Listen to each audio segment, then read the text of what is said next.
Health and Human Services Finance and Policy Committee for Thursday, May 7th. It is 3:15, and members, for the record, we do have a quorum. Members, first on our agenda today, as was posted at our committee site, is Senate File 3970. The Senate Republicans set out 2 years ago to do some significant transformation in our prescription drug market. And so Senator Benson carried the PBM licensure bill, material change to a part of our healthcare system that is not transparent to many of us. And that licensing is going to start rolling out, and we're going to start seeing fruits of that work. Senator Rosen, significant work on transparency that we have moved through this year. And now Senator Rosen and Senator Nelson and Senator Kiffmeyer contributing to changes to the prior authorization system that often gets in the way of doctor-patient decision-making. And so now we're taking the last piece, the reimportation plan. Many people have referred to it as a reimportation plan. You'll remember during the Palenti years, there was permission for seniors to go to Canada and buy cheaper prescription drugs. And many people are looking to Canada. Florida, Colorado have moved language that would do that same sort of go get drugs in Canada, bring it back here to the United States. My team and I decided to take a different path. The federal government, the Food and Drug Administration, authorized something they're calling Pathway 2. So a drug that they would have been sending out of the country, they can actually relabel and sell in the United States if it is the same version that they would have otherwise been selling in the United States. And they do that by issuing a second national drug code. This would potentially allow them to offer it at a lower price outside the normal rebate game that we have talked about quite a bit. Some of the requirements, if you look at the Food and Drug Administration guidance, it does have to be the same. It has to be the same as the US version. It has to be clearly relabeled. And in the language that we're going to look at here, for it to be available in Minnesota, it would have to be offered at a lower price. So we know that in the Affordable Care Act, they added an automatic 23.1% rebate. And so members, with that, I'd like to amend Senate File 3970 with the A1 amendment. And members, I know the A1 amendment has been posted for everyone to review, but I would like to orally amend the A1 amendment on page 2, line 7. Insert the number 23. So it would be 23% lower. So they have to offer the drug at a reduced NDC cost, and that aligns with the federal requirement that they offer a minimum if they want to be participants in public programs. And so members, I would appreciate you unmuting, turning on your video, and we will move the A1 amendment.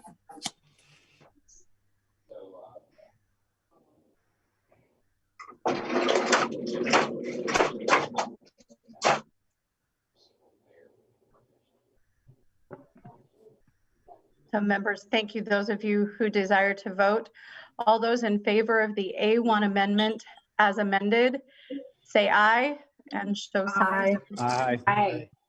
Aye. All those opposed? Okay, thank you, members. The A1 as amendment is adopted. Let me begin walking you through what the A1 amendment does. Most of it is conforming to the federal guidance that had been made available to us in March. So we define drugs.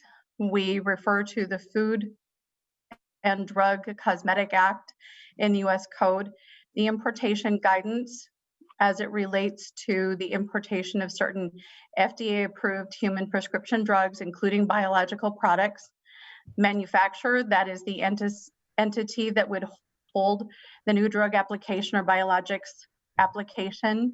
A multi-market approved product, that is the designation the Food and Drug Administration is using. It could be manufactured outside the United States, or it could be actually manufactured in the United States, but it meets requirements for another regulatory authority. It is subject to a new drug application or new biologics license application, is imported and authorized to be marketed in the United States. So that is the relabeling that would be required, and continues to meet quality standards for its intended market. The application, any product, this applies to any multi-market product that obtains a new national drug code and is imported in compliance with the FDC Act. So the incentives that we include in this bill that would be included on our uniform preferred drug list and covered under medical assistance in Minnesota care programs, it would be a covered drug under CGIP, and a health plan company must provide coverage for the MMA product, the lower cost product. Part of the reason we need to do this, in my opinion, and I hope I earn your support, is to get outside the rebate system. If you read some of the information that is being tracked by the federal government, well, first of all, many of you are aware that foreign countries actually offer US drugs at lower prices. Some of that is because the drug companies want access to the market, so they give them a better deal. It seems fundamentally unfair that United States patients pay higher prices than other countries would, when in fact we support a good portion of their R&D. It feels a little bit like they're getting the advantage. Foreign countries are getting the advantage without having to pay cost of what it takes to get these drugs to market.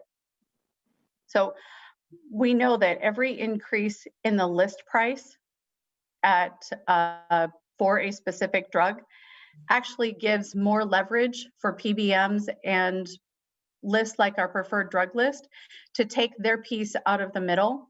If we go around that rebate program and have a straightforward, transparent price available to the consumer and available to the health plan companies and available to employers who want to buy a more straightforward product, we take some of that middleman out, and we take some of the money and admin out of the middle of the system. Health plans, pharmacy benefit managers, and wholesalers can receive actually higher rebates when there's more flexibility in their national drug code. And so we want to put some downward pressure on prices by having a different national drug code that is not subject to all of the negotiated rebates that are currently in place. So that is my primary motivation, to disrupt this market, to make sure that as soon as these drugs are available, as soon as a company issues them, they would be available here to the people in Minnesota, available to the people in CGIP, and available to people in our public programs. And with that, members, I know there's also a fiscal note. To deal with the fiscal note, actually, I'd like to offer the A2 amendment. So members, I believe the A2 amendment is available. Let me double check online. And Ms. Strands, it tells me it's available online. The A2 amendment says that the subdivision will not become available for multi-market products unless affirmative action is taken by the legislature when they become available, and that should help resolve the issues in the fiscal note. So questions, members, to the A2, and we can actually go to questions on the bill. We do have Mr. Chad Hope and Sarah Orange to talk to us about how this would impact our public programs. But to the A2 amendment, questions, members? Seeing no questions, I'm going to ask you to unmute and turn on your video.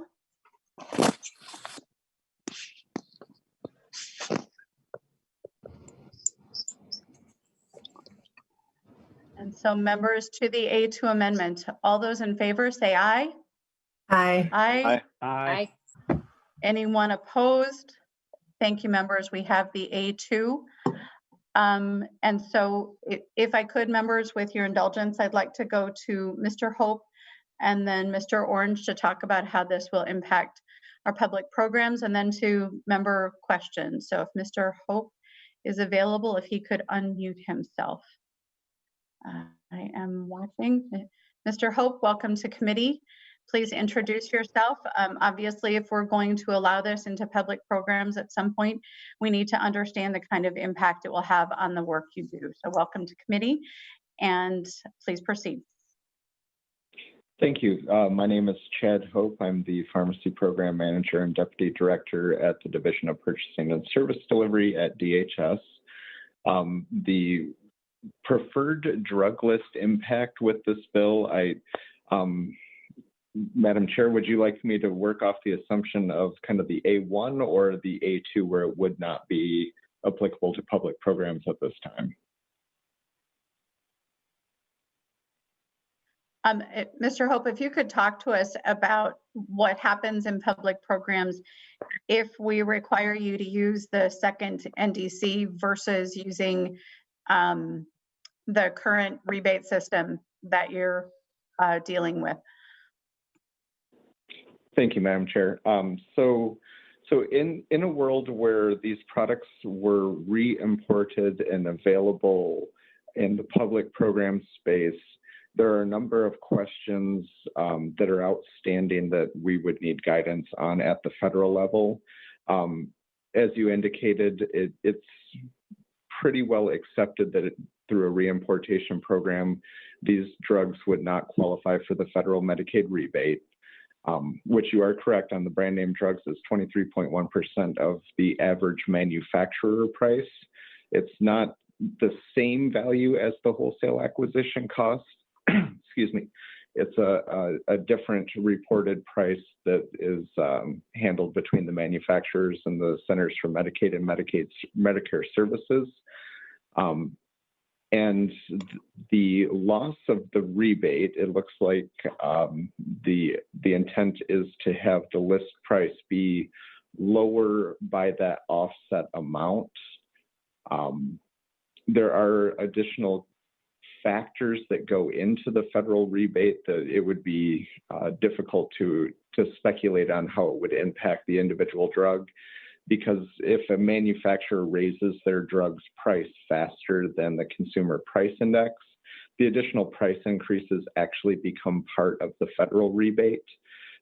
So for instance, take a drug that's been available for a long time in the US market. If the price is raised and it meets the federal definitions, the rebate may actually be greater than 23.1% of the average manufacturer price.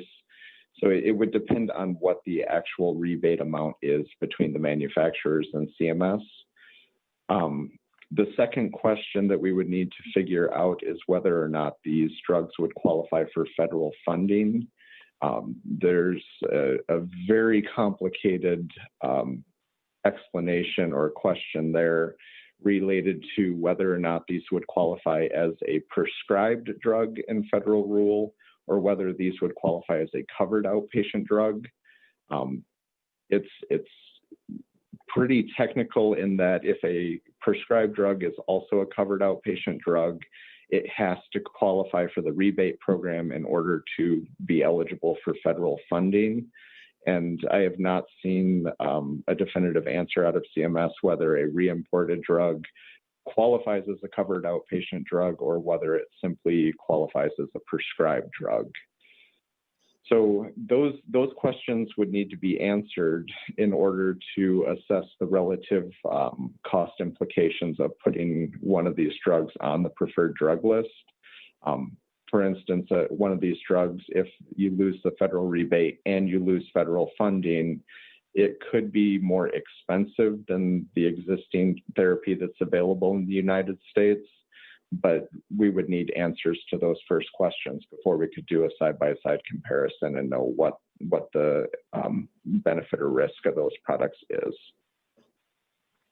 Thank you, Mr. Hope. And I do know we started having conversation with the FDA on this prior to the outbreak of COVID. And obviously the FDA has been engaged at a completely different level. And we did ask them questions about how this would interact with the Medicaid program. And they haven't had the opportunity to get back to us. But I do know they are looking at reforming the way the Medicaid program does do some of these rebates and drug acquisition. Their mission is to improve competition and lower prices. And so this is one part of 5 parts actually that they are moving they're trying to move at the federal level. And as we know, COVID has changed everything. So right now we know at one point there was over $600 million in rebates that were available to the general fund because of the Medicaid program. And so we know the Medicaid program pays lower rates. We know the VA system pays lower rates. We know foreign governments pay lower rates. And so what I would really like to do is find a mechanism whereby Minnesotans could pay lower rates to give the drug companies an alternative path to get to point of sale at a reasonable price without money flowing to the PBMs and without money being taken by the middleman. And so that's where this idea started. Goal is to make it available in Minnesota as soon as a manufacturer decides to do this. Mr. Hope, was there anything else you wanted to share with the committee? We know there is some complex interaction with our public programs. You mentioned Medicaid. How does this interact with Minnesota Care then? Thank you, Madam Chair. With Minnesota Care, there is not the federal Medicaid drug rebate that applies. I don't know that I have a comprehensive answer of how that would interact at this point, but it certainly helps with the complexity that there's not the added definition of the prescribed drug, covered outpatient drug, and rebate. So I don't know whether those calculations would be similar, different, or some combination of the two. Very good. Thank you, Mr. Hope. So a lot of questions around this, but I wanted to get this language in front of you all so you can start thinking about how, when federal permission becomes available, we can use this here in Minnesota. It's Miss Orange from DHS. I have her on the list of testifiers. Is she available? I am looking, and she is unmuted. Please proceed, Ms. Orange. Hi, Madam Chair. Sarah Orange. I'm the Healthcare Budget and Finance Director at the Department of Human Services. I'm merely here to answer any questions about the fiscal notes. So if you don't have anything particular, I don't need to take up your time. Okay, thank you. And members, this language, obviously it impacts CGIP, so it's going to go to Senator Kiffmeyer's committee, and we are running out of time.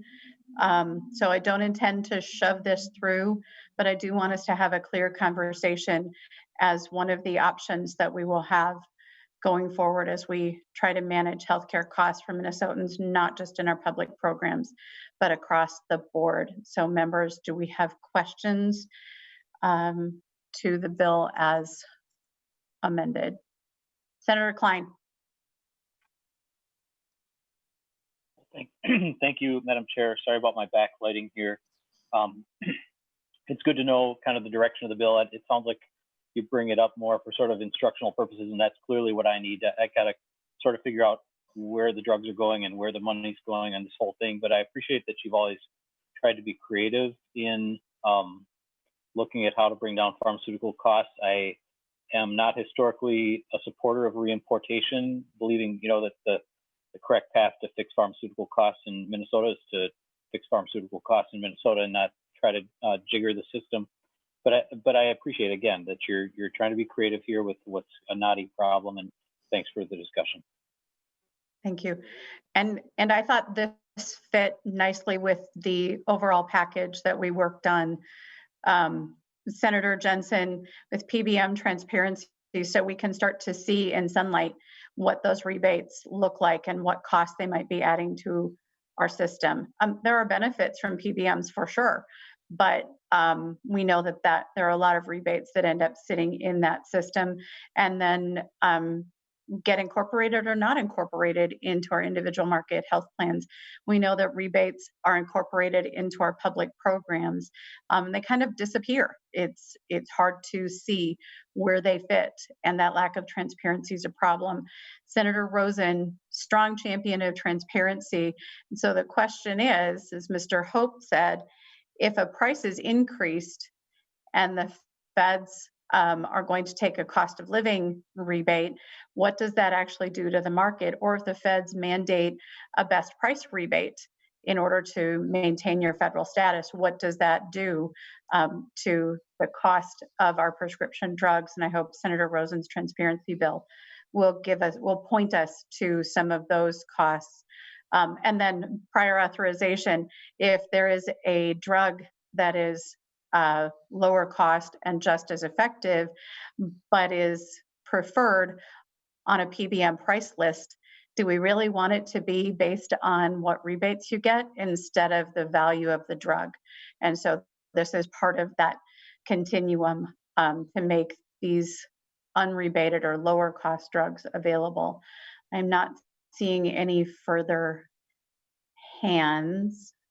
Members, I want to be fair and allow you to ask questions, but it looks like we are running out of time, or not running out of time, but we are not seeing a lot of hands raised here. So Senator Marty. Yeah, Madam Chair, thank you. I have a similar thought to Senator Klein that this is a creative approach to trying to do it. I guess I wonder, as one who's watched how the PBMs have done their magic and the pharmaceutical manufacturers have done their magic, and each time we get a worse deal out of it. The first obvious simple question is, why would, if I'm selling a drug in the US, why would I want to import it in from another country at a lower price? And because it's being a cut taken out of, you understand your explanation, cut taken by PBMs, that if we could try and if we could give them an out to that, but why can't they just do an out themselves and say, hey, look, we'll negotiate with Minnesotans directly. Pfizer or somebody step in and say, we're going to cut out the middleman, we'll just deal with Minnesotans directly. Why wouldn't they do that instead of this approach? They have to have one national drug pricing code. And so by allowing them to have a second national drug pricing code, I think they actually could do that. They don't have to negotiate with Minnesotans. For example, on insulin, I know we've had a lot of conversation about that. We know that there are rebates. We can't fully see them transparently, but we know there are rebates.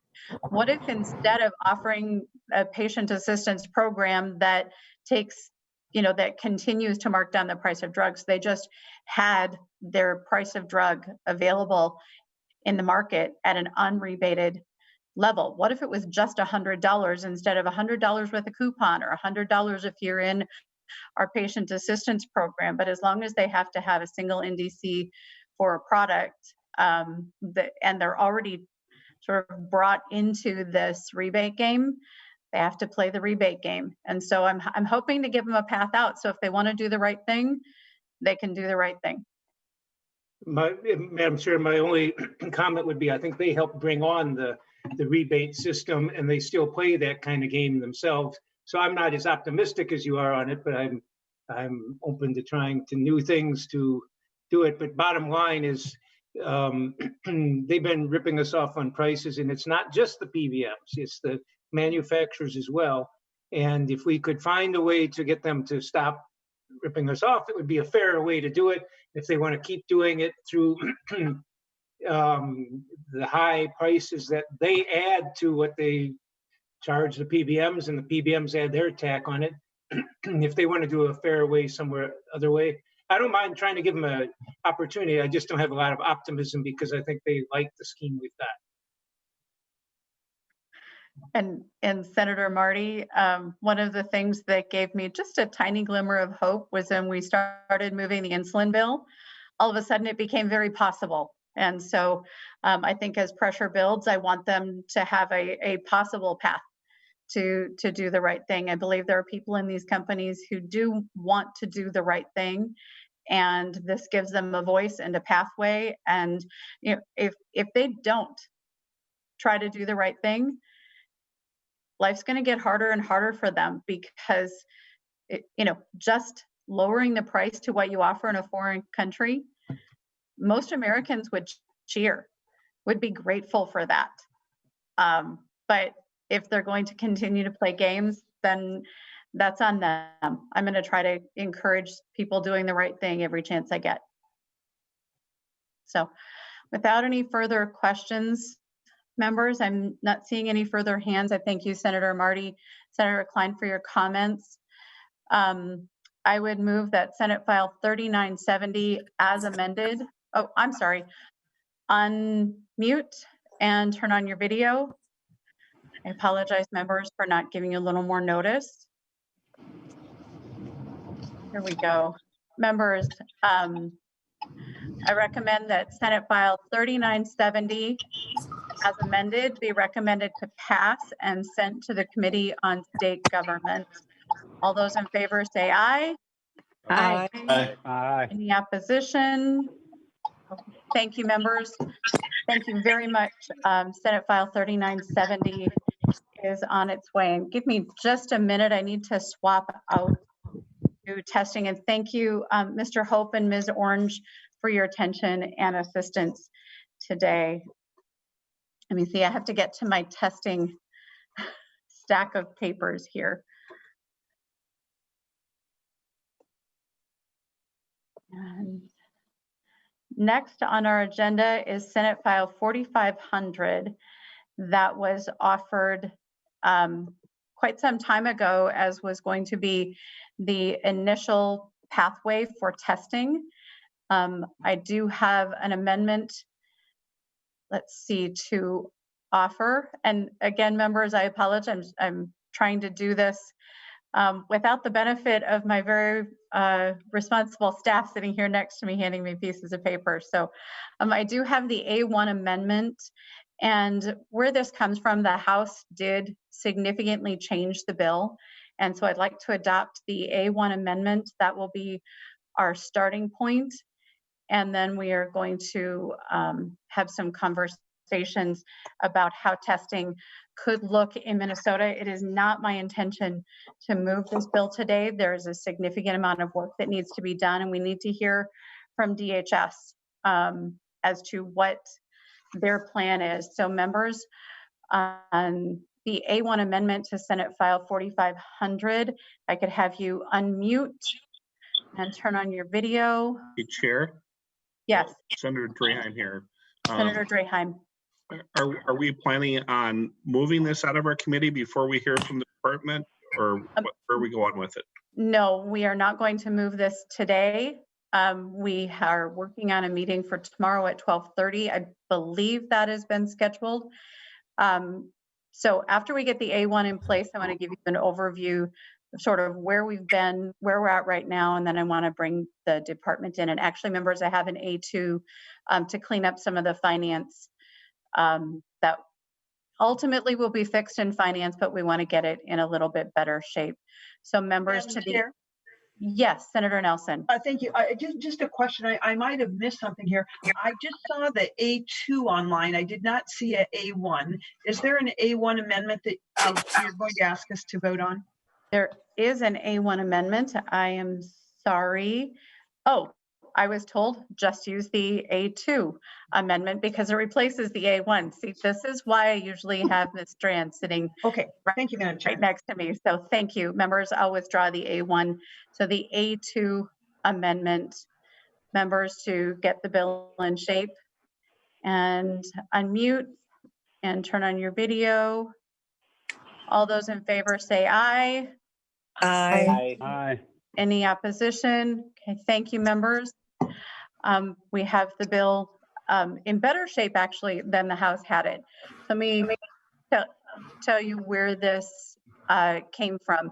So Representative Liebling and I, before the administration started working on their phase one, or not started working, but before they introduced their phase one, Chair Liebling and I were working together, we thought that a robust testing program, a partnership between Mayo and the U would be a good idea. So that was the nexus of what is now becoming a testing vehicle bill.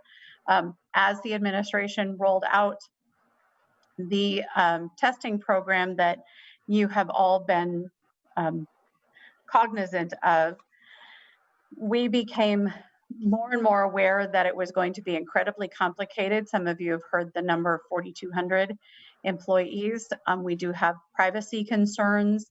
I've heard from the hospitals wondering what their role is going to be in testing. And so Chair Liebling and I decided it would be important for the legislature to have a more direct role in the second phase of testing. And we have been in contact with the administration about what some of their needs are and what some of their responsibilities are. And with that, members, I'd like to proceed with Margaret Kelly, Assistant Commissioner from MDH, to talk us through what initially phase 2 looks like. And members, I want you to think about, if you were building this program, what would it look like? What would it have in it? And with that, welcome, Assistant Commissioner Kelly. Fill us in on what phase 2 looks like from your point of view.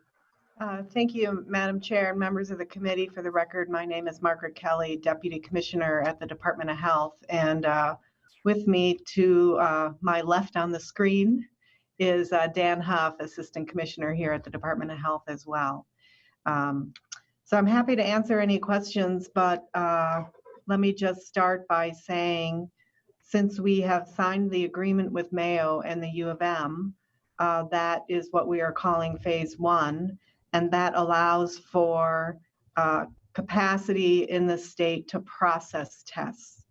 And what we want to encourage healthcare systems to do is to start testing people who come in who are symptomatic. And we released a plan today. The governor had a press conference at 2 to start more widespread testing within the long-term care settings, to test whenever there is one person with symptoms, and then if there's someone who's positive or more than 2 people with symptoms, to test everyone. So phase 1 provides the capacity. Phase 2 provides additional capacity as we go wide scale with testing. But even with phase 1, where the goal is to get up to 20,000 tests a day, that's the capacity that we are aiming for with the Mayo and the U and with all of the other providers within the healthcare system who have laboratories. And with 20,000 tests a day, that is a huge volume of the potential for a huge volume of positive tests. And let me take a second to talk about how case investigation and contact tracing now, in that if I were to go into my clinic and have a COVID test done, my clinic would need to send it into their lab, and that lab would process it and then send it back to my clinic, and my physician would give me a call to let me know if it was positive or negative. That process could take anywhere from 24 to 48 hours, all the way up to 7 days, depending on what laboratory is used to process the test. And so if I am positive, and if I'm on the 7+ day end of the continuum, I could be transmitting the disease or the virus without knowing that I was even positive yet. So as we ramp up testing, we are trying to do 2 things. We're trying to shorten the time frame during that it will take for individuals to find out the outcome of their test. And we're trying to actually do it as early in the process as we can.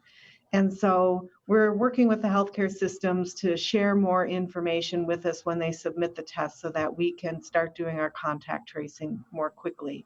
Once a test is determined positive and we're notified by the physician, we may or may not have the correct information to start our case investigation and contact tracing. And without the correct information, it may take us a day or 2 to get that information. So if you're on the 7-day end of the continuum, now you're 8 or 9 days before you actually get a call from the Department of Health. and if you may only have 3 or 4 days left in your isolation. So we're trying to intervene much more quickly. And so the 4,200 number that we've talked about publicly for contact tracing assumes that we would be contacting people at the earliest point possible, like right when they take their test or right after they take their test. Not everyone, but the high-risk individuals who are taking tests.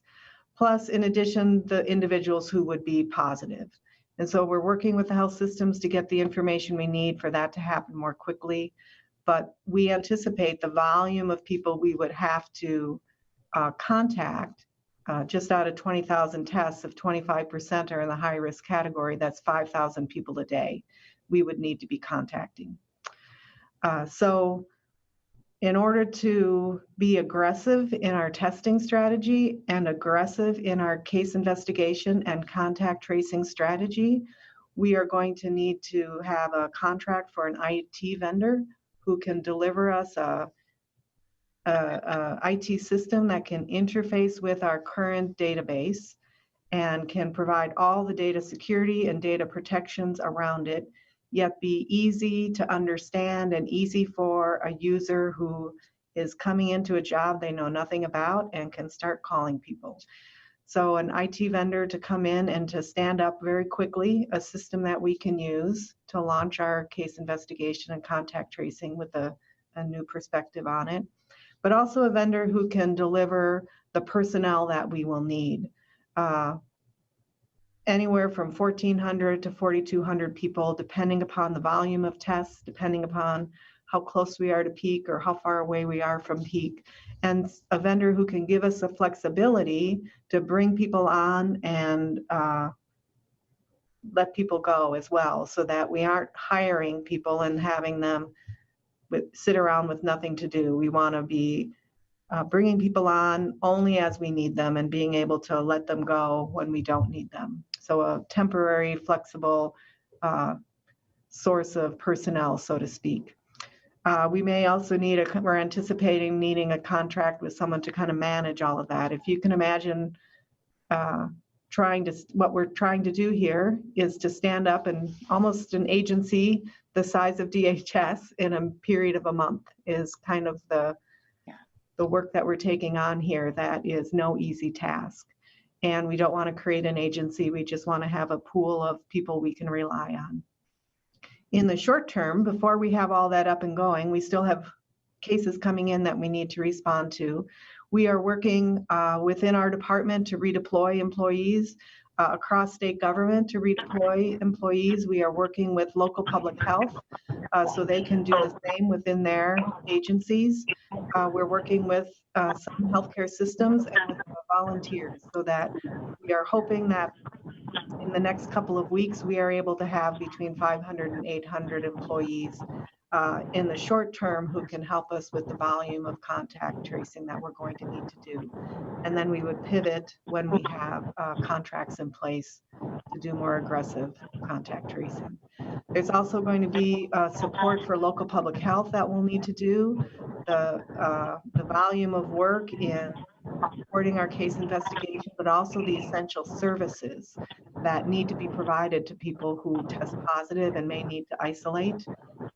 It's manageable at this point in time because the testing has been at a relatively low level, but as we ramp up testing, more people will be positive, we'll have to isolate, and may need supportive services like transportation to medical appointments, medication delivered to their home, food delivered to their home, maybe even a place to stay because they can't isolate in their own home. So those are the types of supportive services that we will need. So grants to local public health and to tribal communities. I think that's everything. I don't know if there's anything I've left out. A timeline. So you mentioned you want to stand up the equivalent of Department of Human Services in 1 month. What's the timeline you're looking at needing the contact tracing? So we think we have a short-term strategy to get us to about 500 to 800 case investigators and contact tracers within a 4-week period of time, and we need to be at at a higher level after that. And so we are looking to get contracts in place within the next week so that we can give a vendor time to implement the IT solution and give another vendor time to recruit and bring on employees that we need. Not employees, state employees, but employees within their organization or entity. The other piece that we do also need, similar to what other states have done, is a public awareness campaign. Massachusetts had a Answer the Call campaign. I know it may be surprising, but not everybody answers the phone when it says it's the state of Minnesota calling. And so we do need to encourage people to answer the phone when the state calls so that we can help them protect the rest of the community.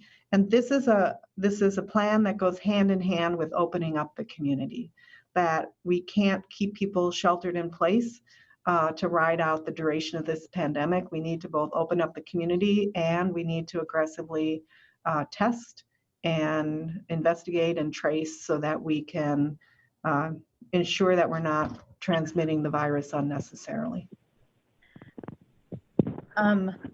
So I did have a question, Commissioner Kelly.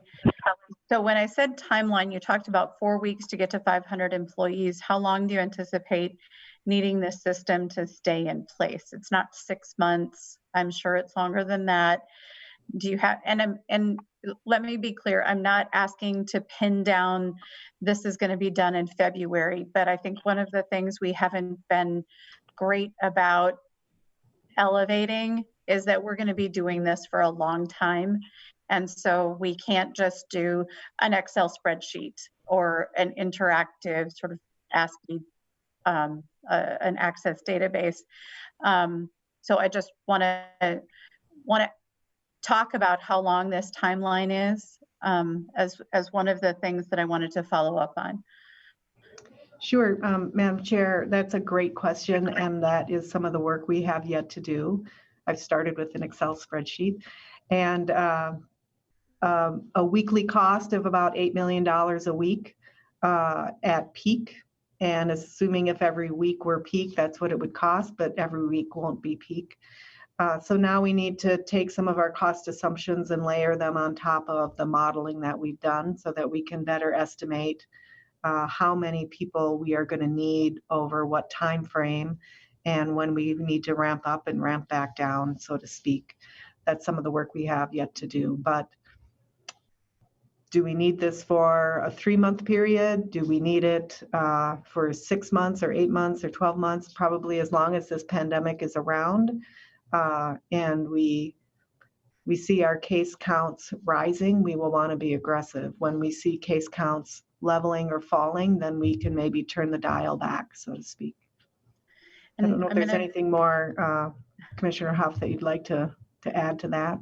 I'm going to go to a couple of members' questions, and I want to thank both of you. I hope you will stay on because we're going to need you to answer members' questions because we are in the learning phase of how to structure testing. So first on my list, Senator Kiffmeyer.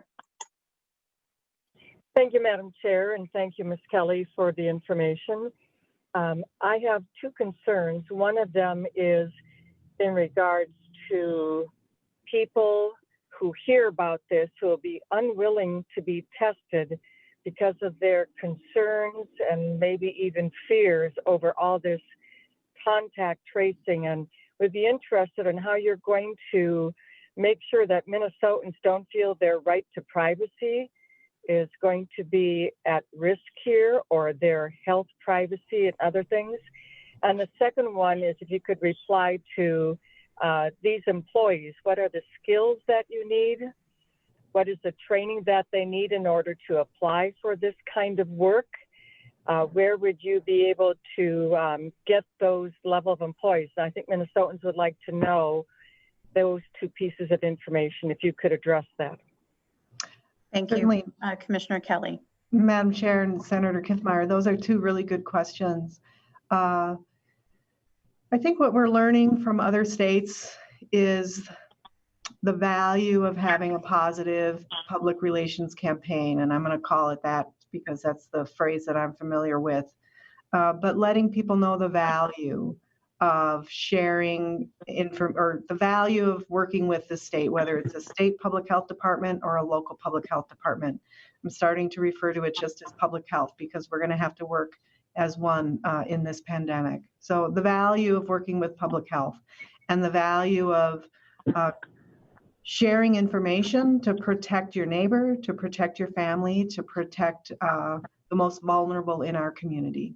And so we do need people to let us know where they've been and who they may have infected with the virus if they're positive. And so what we're looking for is a couple of things with our vendors to ensure that they can protect the privacy of that data to the extent that to the level that we would do it ourselves and to the level we expect. So that's one thing that we are expecting from the vendors, that they're going to be able to maintain that level of security and privacy around the data. But secondly, around the workforce, we are right now putting together here's the skill set that we think a good case investigator and a good contact tracer will need. And we're not going to have people, a deep pool of people with epidemiology in their background, but really what we're looking for is someone with good customer relations skills, who can have a conversation, who can be compassionate, and who can hang with someone on a call.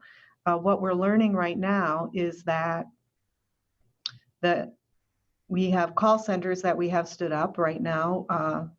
The public can call and ask whatever questions they have, and it's exhausting work.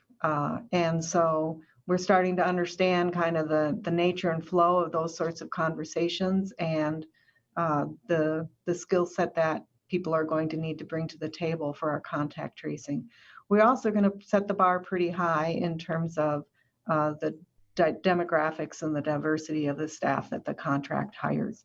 What we learned in Nobles County, over 1,000 cases there, and many related to the pork processing plant, JBS. There were 58 languages spoken in that plant. And so one of the things that the vendor is going to need to bring to the table is the ability to offer us contact tracers who can reflect the communities that we are going to need to be communicating with and can help us with that relationship. Senator Kiffmeyer. Thank you, Madam Chair. Yeah, that's good. Thank you.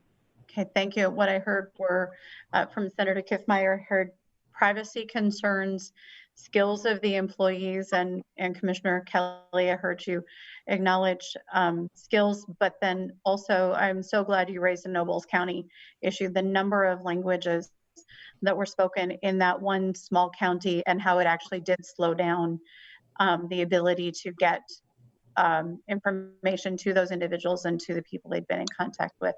So keeping all of that in mind is important. I'm going to continue with my list. Senator Abeler, Senator Jensen, then Senator Wickland. Senator Abeler first. Yeah, thank you. And actually, I'm not sure the privacy question was answered at all, but I want to ask a bigger question, then I'll revert to a privacy question. I was just doing the math here. I think I'm not even sure how reasonable what you're proposing is. If I did my math, there's like 7 million tests if you do 20,000 a day for a year, which is pretty much the entire state. And at some point, it seems like the point is, are you trying to keep anybody from getting it? Are you trying to, the original goal was to flatten the curve and everybody's going to be exposed to it sooner or later. The vaccine, whatever it comes, is going to be not 100% effective for sure. And so if you do $8 million a week, that's $200 million a year, which is some real money. And so maybe my question, first I'll ask about privacy. I'm trying to keep it short because I know everybody has a lot of questions. But can you tell me, whoever it is, what the goal is at the end of the day, what you expect to accomplish after doing this, well, say for a year after you've tested everybody? So Commissioner Kelly? Madam Chair, Senator Abeler, that's a great question. And I think that everyone probably has a different opinion on that. What we're trying to do is to find a balance between keeping people safe, protecting the vulnerable, keeping the economy open and thriving, and not overwhelming our healthcare system. And so somewhere in there is a sweet spot we're trying to find. And All right. testing everyone once means that they either are positive or not positive on that day. And if somebody isn't positive, they could be positive the very next day. So there will be, people may test negative and then may need to go back in a week's time and get tested because they become symptomatic. It could be that they acquire the virus at a later date. So there may be multiple rounds of testing for people. So maybe I'll leave it as a Senator comment. Abeler? I'm concerned about actually the purpose statement on top of here, because I certainly support testing. I think we want to find out who's got it, particularly the vulnerable, which just topic for a different meeting. So I think we've done a relatively poor job of protecting nursing homes. When Commissioner Malcolm was here last week with Senator Housing's committee, she pointed out that there's a whole bunch of nursing homes and facilities that are substandard that are being allowed to operate in a substandard manner. And I really found that to be really, really concerning. And we only had a few minutes to talk about that. So I'm all about the vulnerable. So we'll have to discuss this some more. I'm just very concerned. So Ms. Kelly, maybe you can tell me about privacy. So the data is collected on me, for instance. Who's going to know that I have it? And how am I going to know who knows? And do I get to tell somebody that they get to know that or not? Please. Commissioner Kelly? So Madam Chair, you can tell whoever you want. Your test results would come to the state and we would have your contact information. And I'm not sure if it's a phone number or an email address, but a way for us to reach you. And we would call you and we would ask you to participate in the interview, and you can agree or you can decline. We would give you a Tennyson warning letting you know what we're going to do with your data. And based on that, you can agree or decline. The more information we can get from individuals and to understand the virus and to understand where they acquired it, where they may have been since they acquired it, is going to help us to flatten that curve. And so we are trying to do it in a respectful way and in a helpful way. And the information that that you provide to us is private health data, and it is kept within our meds, M-E-D, either DDS or DS, not meds, but meds. Yeah. In our med system with a lot of protections around it. There is an executive order that we share addresses only, not names, but only addresses with public safety first responders, and we do that via a protocol with DPS and their dispatch, and the dispatchers, 911 dispatchers. So I hope that answers your question. And just one more, and then I'll stand down, Madam Chair, even though you know I have many more. So if I say no, I don't. I really am not happy to have this, but I'm keeping it. I'm going to take care of it myself, and I don't want you to tell anybody. Who's going to know that I might have this? Just the first responders about my address, or would anybody else know this? Commissioner So, Kelly? Madam Chair and Senator Abeler, if you provide us your address and you agree to have us share your address, then we will. If you don't provide us your address, we don't have anything to share. If you don't agree that we can share your address, then we don't share your address. So if you don't share information with us, we have nothing to share. If you tell us we can't share it, then we don't share it. And I'm almost done, Madam Chair. So no researcher, no random doctor, no clinic, no department, no health database is going to know that I have this if I tell you not to tell anybody. If I don't release it in a positive way. Madam Chair and Senator Abeler, and maybe Dan, you can help me here. I believe that there is a Tennyson warning that's offered to you at the time that your sample is collected, saying that your information will be shared with the Department of Health. There is a requirement that this is an infectious disease and that the incidence of it is a reportable disease to the Department of Health. And so there will be some information about the fact that you had the disease that we will have in our files, but I can't answer the question. I'll have to get back to you on whether it will be associated with you as an individual. But within our system, that is, if it's used, it's not used in an individual way. It's used in an aggregated data sort of way. Very helpful. And thanks for now. I'll appreciate more information. Thank you, Madam Chair. Thank you. And Mr. Huff, Commissioner Kelly referenced you. Do you have anything to add about how a person's positive test might be shared if they don't give informed consent? Madam Chair, thank you. So yes, my name is Daniel Huff. I'm the Assistant Commissioner at MDH. So as with any medical information, your healthcare provider does have that information and they keep the HIPAA protected. All of the information that we have is private health data. We keep it as such. Any research purposes, those are always, the data are disaggregated from the names so that it's a number, literally, not a name associated with you. We are extremely conscientious about data practice or data privacy. We and our staff are vociferous defenders of the privacy of individuals. Okay, and I'm going to continue down my list. So I've got Jensen Wicklund-Klein. Senator Jensen. Thank you, Senator. Thank you, Madam Chair. And thank you, Commissioner, for presenting. Basically, contact tracing has its greatest successes when we're dealing with something other than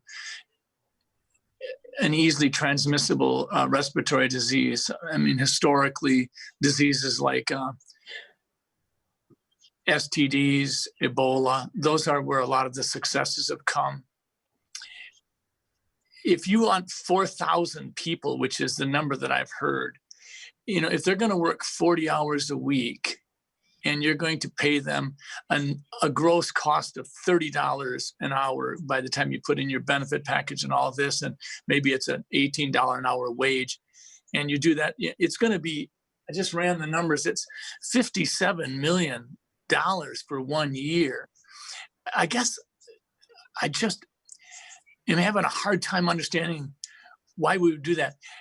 If we took a laser focused approach to contact tracing and we went and did contact tracing with people that were vulnerable. And when I think of that, I think of long-term care settings. I think of people voluntarily self-quarantining at home that are perhaps over the age of 65 or 70 with significant comorbidities that put them at high risk. I think potentially of group homes that might have challenged individuals in them. But this idea of going lock, stock, and barrel across Minnesota, I just don't get it. I don't know that I could support it. I think that if you've got industries that are being hammered, that you need to have the Department of Health step in. I can see tremendous value there. The supply chain, food industry, the pork, the poultry. But Minnesotans they're accustomed to doing this and so are their physicians, and so are the nurses, and so are the hospitals. I feel like we're duplicating so much.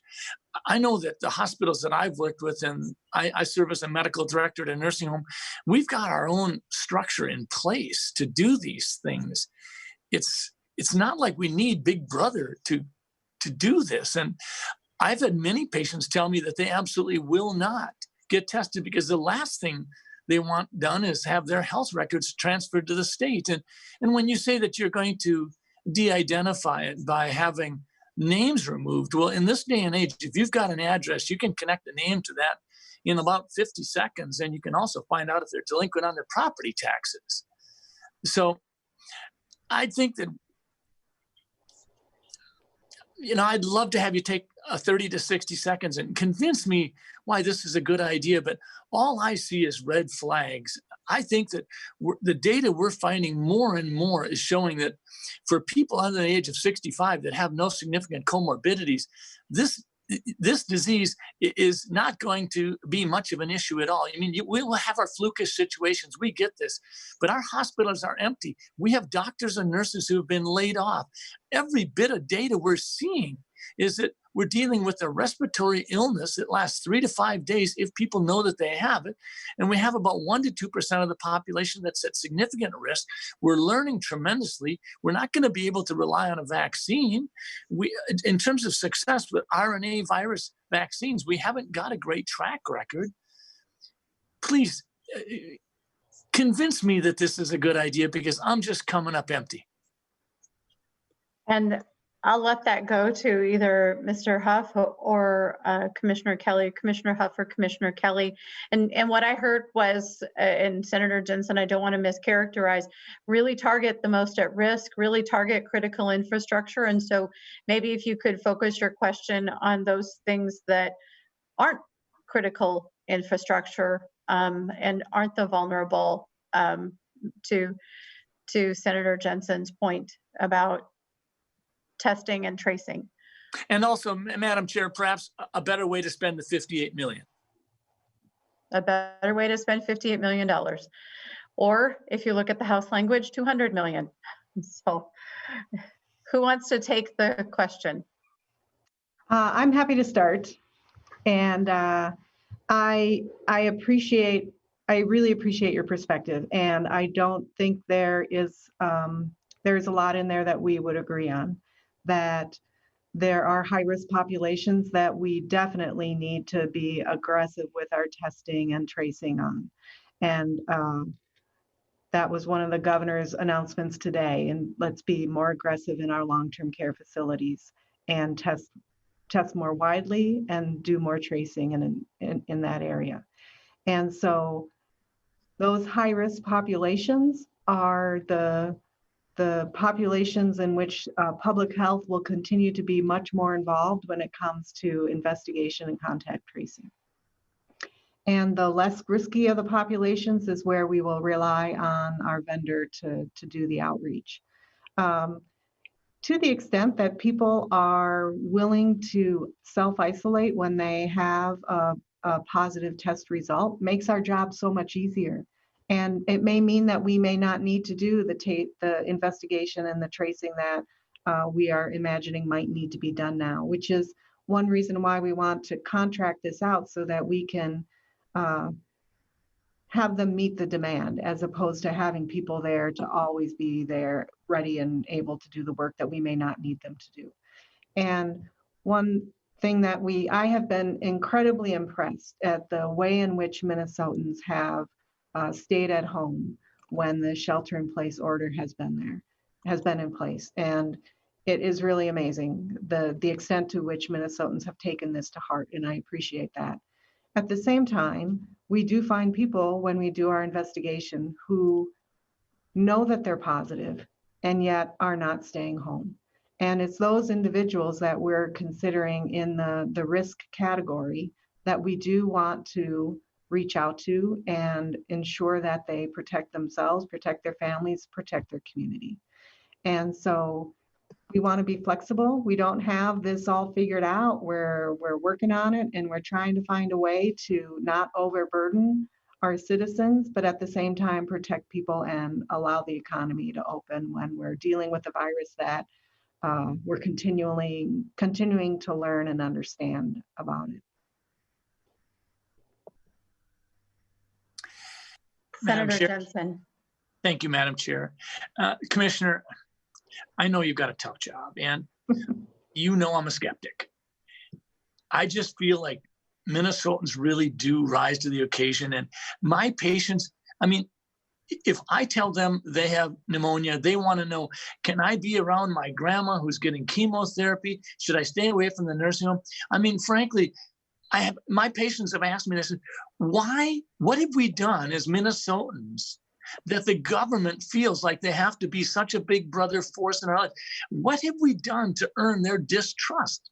And I really feel that's a valid question on the part of Minnesotans, because we are an incredibly responsible state. And if you take away our long-term care deaths, we have a minuscule amount. And if you take away from that group, the group of people over the age of 65, not in long-term care, but have multiple comorbidities, you have a number that is so incredibly small that I've got to believe you've got better ways to spend $100 to $200 million.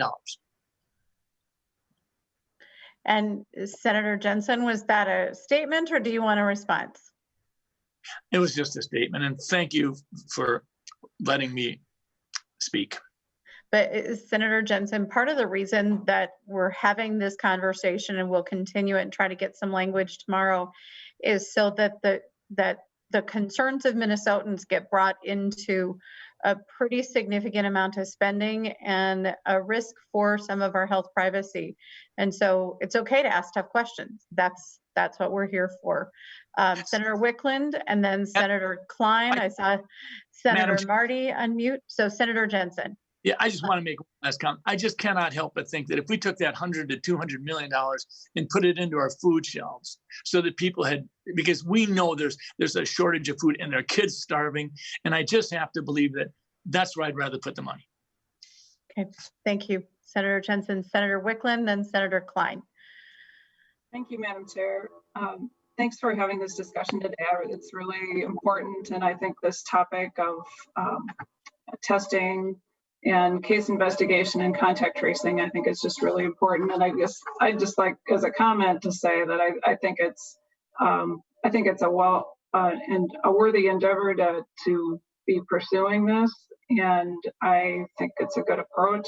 I think the more that we can interrupt the transmission of this disease, I think that will help us a lot in making sure that we hold the curve down and bring the curve down fast or to a more manageable level. And then I also think that given the diseases the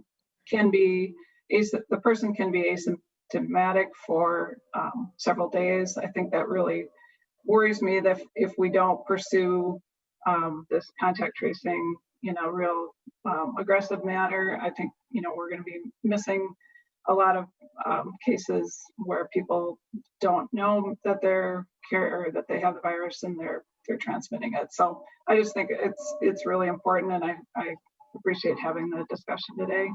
My question is around the you mentioned earlier, and Ms. Kelly mentioned the number of languages that are going to be needed as part of this work, the interpreter services. And when I was reading the bill language earlier, I didn't realize that the structure was to have a vendor be contracted to do part of this work, and so I thought more of it was going to be done by us, the state employees. But I guess my concern is that with healthcare interpreters, it's a fairly we don't have a huge number of people who are qualified to do that, and in some cases, if you have that many different languages, there's bound to be very few people who speak some of those languages. And I'm wondering, and then on top of that, who have the knowledge to do interpretation of medical healthcare sort of related work, and then not just interpreting, but interpreting for a healthcare situation, which involves, as we've discussed with the bill that I've involves ethics and strict guidelines on that. So I guess my question to Ms. Kelly is about, I guess, not only the vendor that you're hiring, do you feel that they're going to have the ability to have healthcare trained interpreting people? And then would there be an interest in getting more training to people who are not part of the vendors services, training to people in communities where local public health can work with them as healthcare interpreters to help out? And would you be open to providing some more training money to go towards healthcare interpreting classes? Because I think that's a part of what the skill set that the people should have. So, and I'll leave that to Commissioner Huff or Kelly as to the training. How do we get spoken language people who can, and do we need to have them do medical interpretation? I'm not seeing anybody unmute. Commissioner Kelly. Kind of the opposite of try to hit the buzzer first. You're trying to be the last one to unmute. So I think, Madam Chair and Senator Wickland, I think those are really good questions that we are working to provide criteria for our vendor, that we need you to be able to deliver this set of skills and this employees who can do this sort of interpretation. I'm not sure the level of healthcare interpretation that we're going to need, but probably would benefit from some. I think we don't want to engage in, some of the software models that I've seen out there do ask some pretty basic questions about, are you feeling okay? Do you have a fever? Do you have a cough? But we want to refer all the medical advice to the medical professionals. And we really want to just talk about kind of what have you been doing since you went and have been tested. And it's more about building a positive relationship and having a conversation with a person. That's the skill level we're looking for, and being able to communicate in a language that they can understand. So that's the level of skill we're looking for, and we need it right away. So to the extent that we put money into training, that may help, but it probably isn't going to help right away. We are working really closely with local public health to tap into their expertise and their relationships at the local level, and we will use that as long as we can. And so that's why we talk about a range of anywhere from 1,400 to 4,000 case investigators and contact tracers. We may say week by week with our vendor, we only need 100 people this week, or we need 500 people this week for the next 2 weeks. And so we want that flexibility to bring on the staffing complement that we need, rather than to hire employees and have them here and not have them being as useful as we may need them to be. I hope that answered your question. Senator Wickland?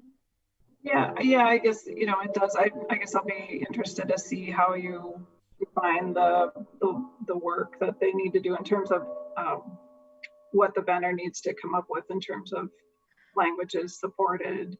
I'll be interested to see that. And then I guess what I'm hearing is that that having enough people to do translations and interpreting in communities is challenging at the moment, and materials aren't necessarily available quickly enough for all of the people in the community so they understand resources that are available. And so I think that's going to be an ongoing challenge. So thank you, Madam Chair.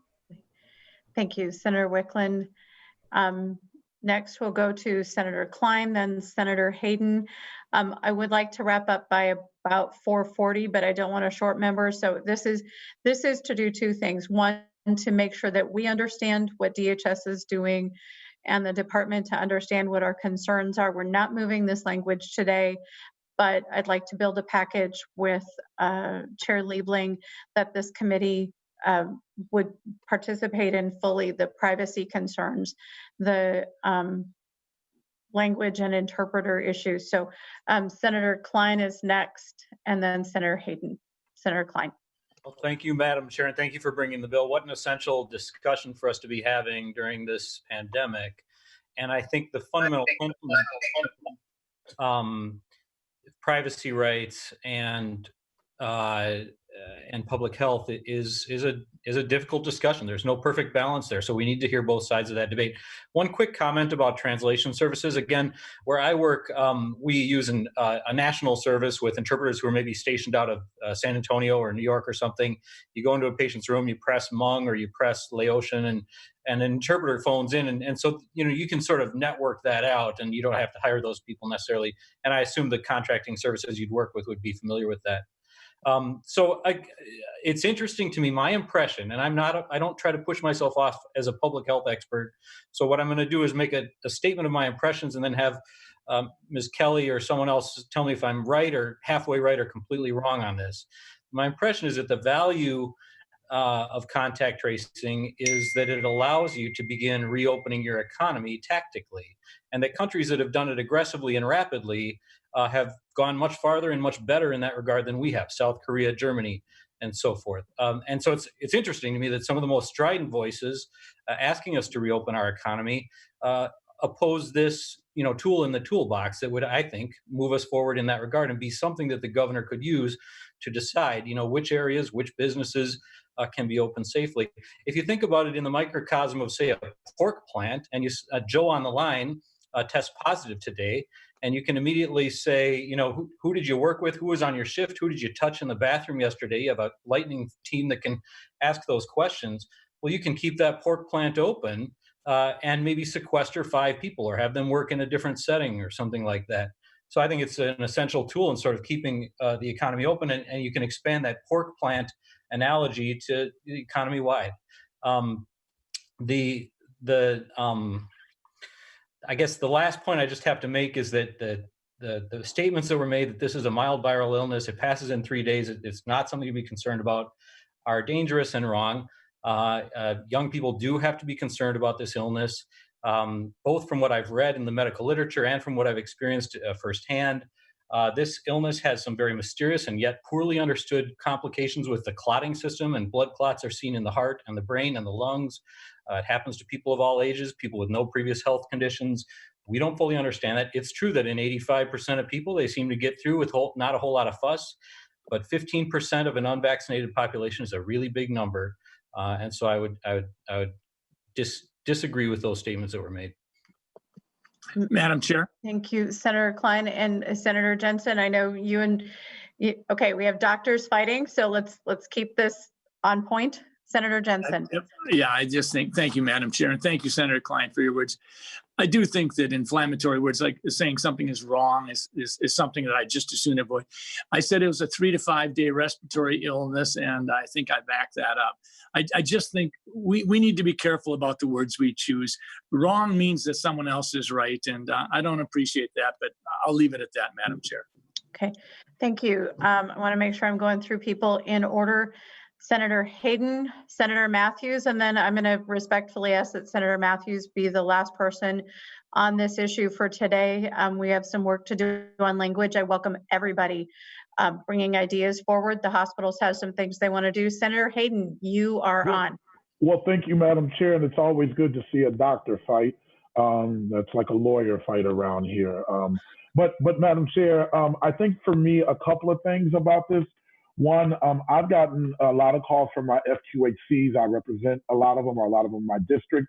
And we also have a lot of high-risk folks there. So I know that there is a special look today, and it's in the news about congregate living, our long-term settings for our elderly, but there are also obviously our health concerns with people with comorbidities, and those seem to be disproportionate in people of color.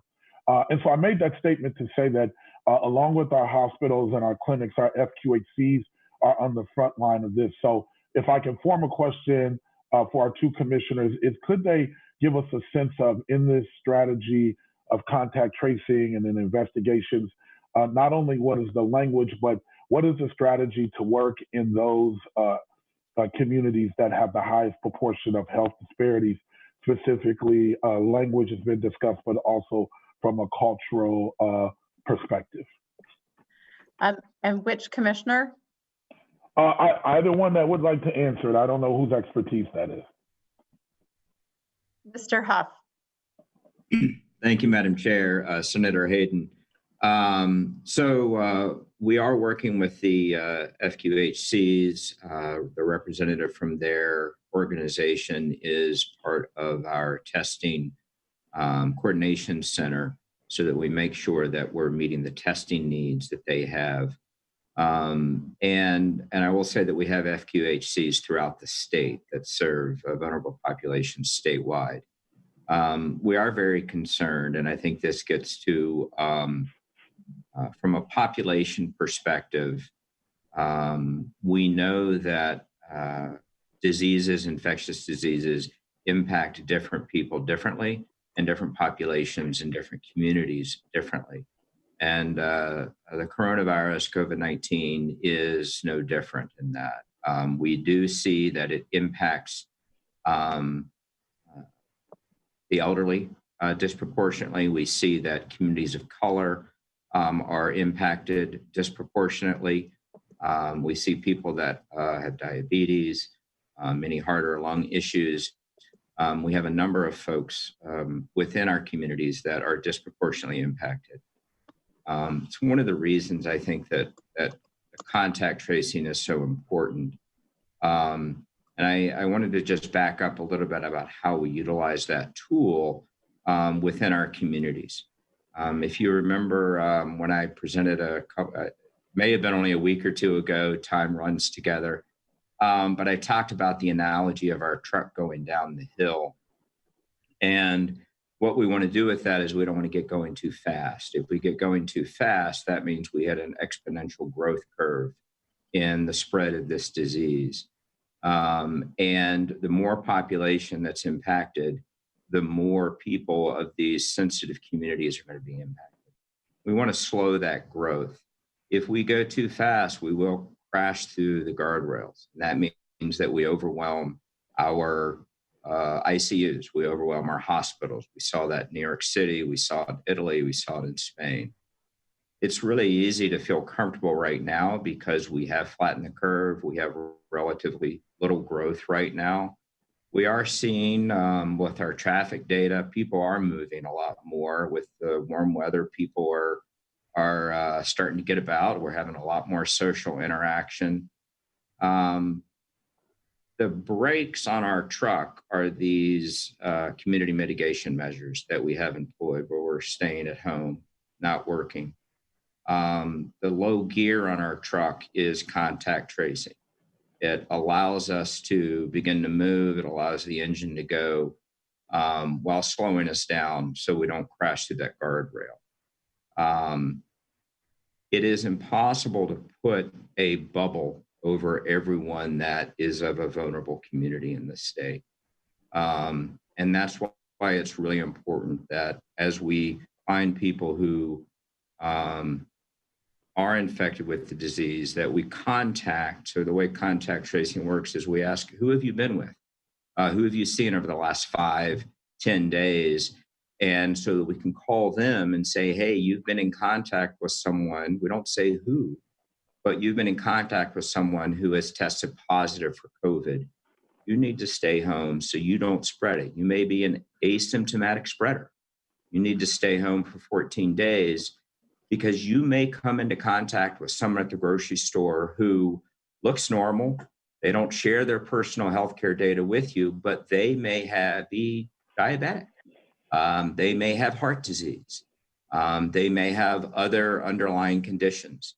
And we know that throughout the state, we do have people that have underlying health conditions. And that's one of the reasons that we want to make sure that folks that have come in contact with someone who is infected with COVID stays home and does not spread the disease to others unwittingly. Okay. Thank you. Senator Hayden, I want to be respectful of the committee's time, but I want you to get to finish any questions. Well, Madam Chair, I want to be respectful of the committee's time too. I guess if we could spend some more time, I appreciate Mr. Huff's answer. I still want to probably dig down a little deeper if we get an opportunity again to talk about who those people are, what communities they are, the folks that they trust. I think that there's a nuance to this that's more than language. So today, it doesn't look like the good day, but I'll take this offline, and if we get a chance to bring this before the public. I think it's a great opportunity. And I want to talk about the resources and the resource allocation. But today, that'll be enough for me.